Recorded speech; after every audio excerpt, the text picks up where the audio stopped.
Well, a hearty shalom to you, Jeffrey Seif here. We're looking in the book of Hebrews, the third chapter. I'm interested in verses 1 through 6. The author of this New Testament book called Hebrews is writing to Hebrews, which is why it's called Hebrews and not Greek-Rews. And he is drawing upon texts and personalities from the Older Testament. This book is found in the New Testament.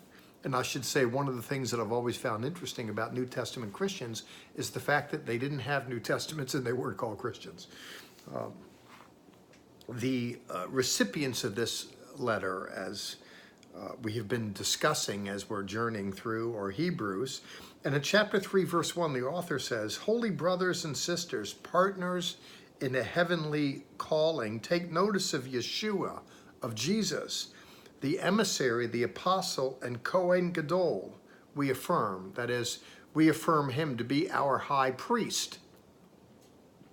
In the Jewish world, in days gone by, there was a temple, there was a priesthood, and there was a high priest. And the high priest stood in the gap, was the mediator between Israel and the Lord. And we understand, absent a temple complex today, that Yeshua himself is in effect our high priest. We're told in verse 2, he was faithful to the one who appointed him.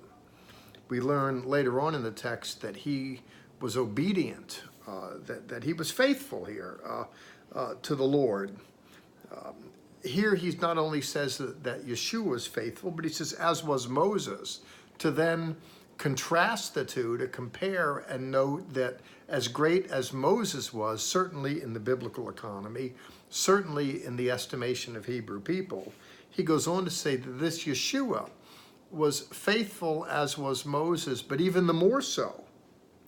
In verse 3, that he's been considered worthy of more glory than Moses, much as the builder of a house has more honor than the house, that greater than Moses. In fact, the author of Hebrews, especially at the beginning, wants to go out of his way to say that Yeshua is superior to Older Testament personalities.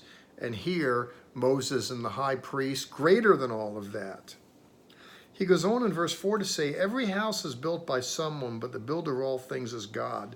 Moses surely was faithful in all God's house as a servant, for a witness of things to be spoken later.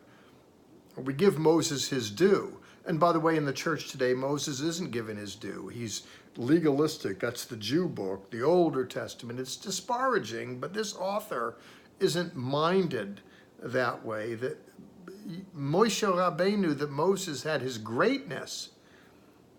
It's not to take anything away from him, but Yeshua is greater. He says that Moses was faithful as a servant and as a witness. In verse 6, but Messiah as son is over God's house, and we are his house if we hold firm to our boldness and what we are proud to hope.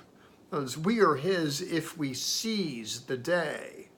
There's a kind of leaning in and affirming and continuing with. He makes that point. The more so as you go through Hebrews, that this author is wanting his hearers to lay hold of Yeshua, to grip firmly, to not give up, to not relinquish. And by the way, there's just way too much of that in our culture today. In all things that require commitment, there's lackluster performance, whether it's commitment to school, whether it's commitment to job, whether it's commitment to marriage. All of a sudden things start to look like work and the motivation runs out and people lose their verve. This author is beckoning them to carry on, to tarry, to not let go. The implication is, of course, that there are various temptations to prompt them to do just that. And it is true, by the way, I know that having myself been born and raised in Jewish culture, I was very sensitive to the fact that by my accepting Yeshua, Jesus, is a kind of betrayal. That is, I knew that, well, real Jews, good Jews, don't do that sort of thing. There's a sense in which I'm grading against the sensibilities, and it bothers me. Most recently, when I went to Israel, I went through the passport control, and the passport officer said, "Are you a missionary?" No one's ever asked me that in 50 trips before. You know, I've described myself as certainly a Bible college professor. I've done that for 30 years. I'm not ashamed of that. You know, I work in television. I'll mention, oh, I'm over here with the film crew making television. But there's a sense in which you, a missionary, in other words, are you trying to talk people out of us? Are you trying to talk people away? It's, you know, I'm sensitive to that because I realize how people see that. And these first recipients are encouraged to continue on in the faith, to not give up, because my little pressures, you know, are multiplied 1,000-fold on people back in this world here. You know, if you were excommunicated from the synagogue in the days when this was written, it didn't mean just, well, you can't come to church here on Saturday. It's not what it meant when you were excommunicated. Certainly you didn't go to the public assembly, but it meant, you know, if they excommunicated you, no one married your daughters, no one married your sons, no one bought your corn when you went to market, no one sold to you. You really are persona non grata. And that can certainly dissuade people. It puts a kind of pressure on people to conform to certain mores. This author is beckoning them to not be ashamed, to continue on with their faith and testimony, and to be faithful in verse 2, to be faithful. Yeshua is represented as faithful to the one who appointed him, and we're beckoned to be faithful as well.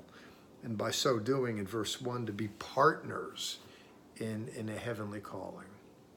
Well, I hope you bear with this a word of exhortation. It's rather genteel at this juncture, but the grip is going to get firmer as this author is going to lean in on them and press them to press in, to be faithful unto the Lord, but more on that later. Jeffrey Seif signing out. God bless. I'll see you in a week. Ciao.